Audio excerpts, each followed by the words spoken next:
Hi guys, welcome to another video on iDev's Guru Gyan and Premier League season की वापसी है. So I thought of making another video on my predictions for the upcoming Premier League. Just without wasting any time, let's just get into it. Um, I want to start it off with Liverpool winning the league this time out. I want to call that out क्योंकि Liverpool के पास अगर उनकी squad देखी जाए तो बहुत एक balanced squad है उनके पास. And they have even in the Community Shield against Manchester City, their team cohesion was very much evident from a tactical perspective. Although I'm not saying that match should be taken into contention 100% when it comes to actually comparing both the sides in the Premier League season. ऐसी कुछ बात नहीं है. I'm pretty sure Manchester City will up their game once the season starts, or 2 to 3 games down the line. But Liverpool looked a lot dangerous in that particular game, and in the friendlies as well, since the opening defeat to Manchester United, they haven't really put a foot wrong for a long period of time. So I think the team is starting to bed in, and इसलिए मुझे लग रहा है कि Liverpool का ये season रहेगा to win the league. Second is yes absolutely Manchester City. It's going to be the battle between Liverpool and Manchester City again for the top two positions. Haaland is going to wreak havoc, but more on him later. Those are the top two positions for me. Third position is something that is quite interesting because this time out I'm going to say Arsenal. They have looked really impressive. जो नए signings आए हैं with Gabriel Jesus in the mix, and जैसे Gabriel Martinelli भी जैसे उन्होंने pre season भी जैसे परफॉर्म किया, he has been absolutely brilliant. जब आप जिनचेंको के बारे में बात करते हैं, क्योंकि I am thinking Kieran Tierney will be eased into the setup. उनको straight away first team action शायद ना दें Mikel Arteta, because I'm thinking Alexander Zinchenko will get first team action for a couple of games before Kieran Tierney comes as the first choice left back. But the good thing about Zinchenko is he can slot into a central defensive midfield setup as well, because abhi Thomas Partey, because of whatever is going on with Thomas Partey, if Mikel Arteta decides to not play Thomas Partey, I think Zinchenko can definitely slot into that position. So ये सब जो team combination के बारे में अगर हम बात करते हैं, and the way they have performed in the pre season, if you look at that as well, I think this season is for Arsenal, because this is a team that has been in the making for quite some time. ठीक है, transition में काफ़ी time से थी, and finally it's looking like it's a well oiled unit. तो I think third Arsenal for me.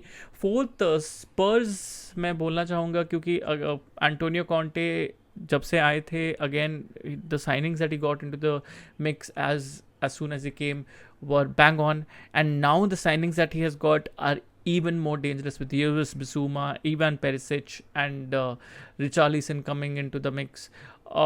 Ivan Perisic भी थोड़े मुझको मतलब एक बहुत श्रूड साइनिंग लगता है, क्योंकि लास्ट प्री सीजन के लास्ट गेम में भी आई थिंक उन्होंने कुछ 70 odd minutes कुछ खेले थे, which is a good outing for a player who's just coming out of injury.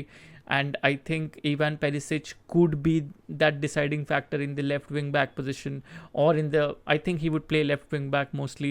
So in that left wing back position, Ivan Perisic could provide a lot more dynamism, and Richarlison could provide a lot of competition to Dejan Kulusevski for that right wing position, and provide backup to Son and Harry Kane when needed. So it's a complete team. It's a complete team right now, and I believe that Tottenham could definitely challenge for that top 4 position. 5th 6th पे आऊँगा तो 5th 6th पे it is very clear for me. From a 5th standpoint, I think it's Chelsea, it's us. If we come into the top 4, it's great, but I'm happy if we come 5th, because I'm thinking we will.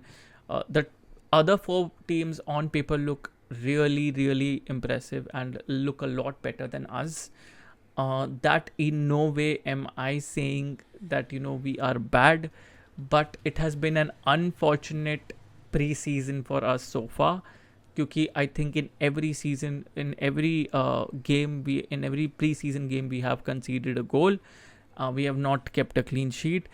Signings have been snatched away from us, and also there was a change in ownership when we are busy with dealing with a change in ownership when other teams are busy sorting out their transfer targets, going after the transfer targets. वो चीज़ हमारे लिए एक बहुत handicap हो गई. हमको बहुत कम time मिला to probably get our transfer target sorted and have a transfer strategy in place, to be very honest. And keeping that in mind, we have done decent business with Koulibaly coming in, Sterling coming in, Cucurella, I hope he comes in, and hopefully we get a good striker as well, and probably backup to Reece James, because backup to Reece James is an absolute necessity if Azpilicueta has to leave, and striker is also a kind of a necessity because you need to manage the game time of Havertz if Broha is going to leave, because I don't see Batshuayi continuing with us, because यार Batshuayi के ऊपर आप rely नहीं कर सकते for even bench strength. So taking all of that into consideration, I think 5th is decent enough for us. 6th के लिए मैं Manchester United का नाम लेना चाहूँगा. They have looked decent in pre-season, the new signings that have come in and the way they have performed in the pre-season, specifically Tyrell Malacia has been very, very impressive. Even Christian Eriksen, for that matter, has been very, very impressive in pre-season, and if they continue in that vein, it's going to be really good for Manchester United. I would have put their name above 6th to some extent, but there are still some deep-rooted issues within the squad, and I think it will take time for them to rebuild the club to a manner in which they can contest for the top 4 places. But as of now, I will put them in the 6th position. 7th position पे मैं West Ham को डालना चाहूँगा, क्योंकि West Ham मैं ideally उनको 5th 6th पे भी डाल सकता था, but 7th में मैं इसलिए डाल रहा हूँ क्योंकि West Ham United, although they have got great signings, but managing their time between European competitions and the Premier League has proven to be quite difficult for them last season, and I expect that to happen this season as well. अगर David मॉयस manage कर पाते हैं दो multiple competitions को with the squad that he has, if you can manage that really well, I think they would not have much problem. But from an attacking perspective, they do have the depth to manage that. But I don't know if they have the required first team depth from a defensive perspective to manage the time of all the players within the squad. So I think that is the handicap that West Ham will face. That is the challenge that West Ham will face. And that's why I've put them in the 7th position. So when I talk about relegation places, I'll mostly talk about Southampton, Fulham and Bournemouth. Southampton इसलिए क्योंकि Ralph हैसनोटल की team की extremes होती हैं कि sometimes they feel like they deserve to be at least in the Europa League or in the Europa Conference League, and sometimes they perform like they deserve to be in the Championship, that like there is no way that they can be in the Premier League. That is how they have performed so far under Ralph Hasenhüttl.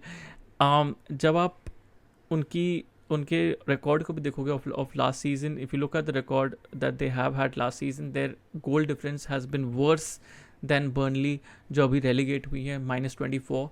And when you look at the results that they got last season as well, 2 draws, 10 losses in 13 matches, with 5 of those defeats being by a margin of at least 3 goals. So that explains in itself my point. There will be a massive reliance on James Ward-Prowse to be absolutely fit. There will be a reliance on Jan Bednarek to be fit. There are only certain players who have the quality to stay in the Premier League still.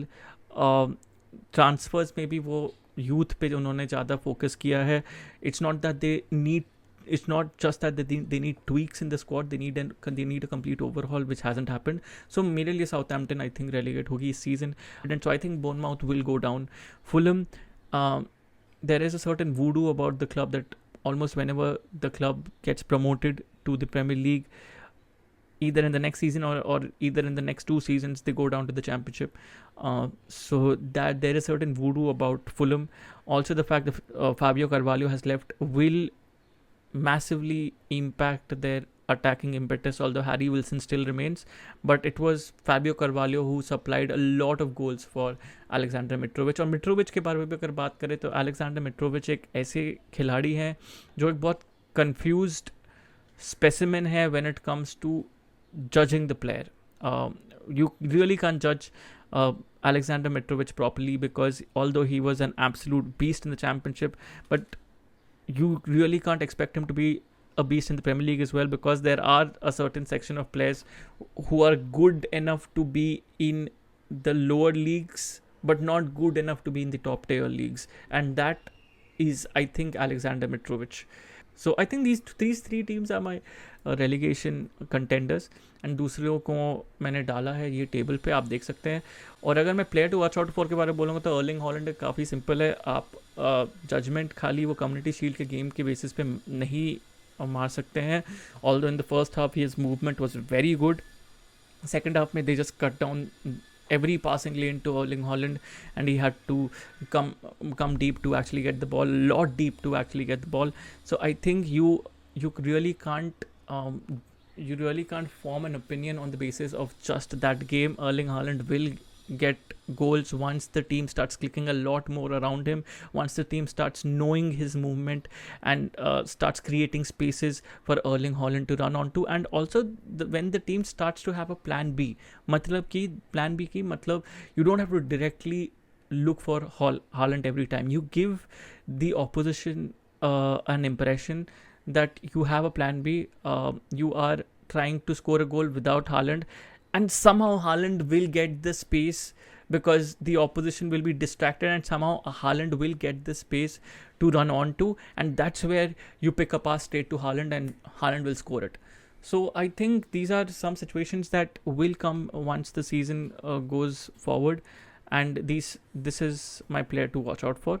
And Richarlison के बारे में जितना ही बोलूँ मैं कम है, क्योंकि वो एक मेरे लिए एक underrated player to watch out for है in this season, because as I said, he will provide competition to Kulusevski for that spot, but also he will be his versatility जो है to slot into any of those three positions, his stamina, his tenacity, and also I'm very interested to see how he works under Antonio Conte. So far, the early signs from pre-season have been really impressive. Antonio Conte की energy, Antonio Conte की demands, Antonio Conte की personality, all of this, if you match it with Richarlison, it's a perfect match. So I think if that happens in the season as well, Tottenham will be well off. So that has been my preview for the Premier League 2022 to 2023 season.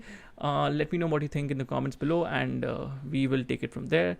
See you in the next video, guys. Take care and sayonara.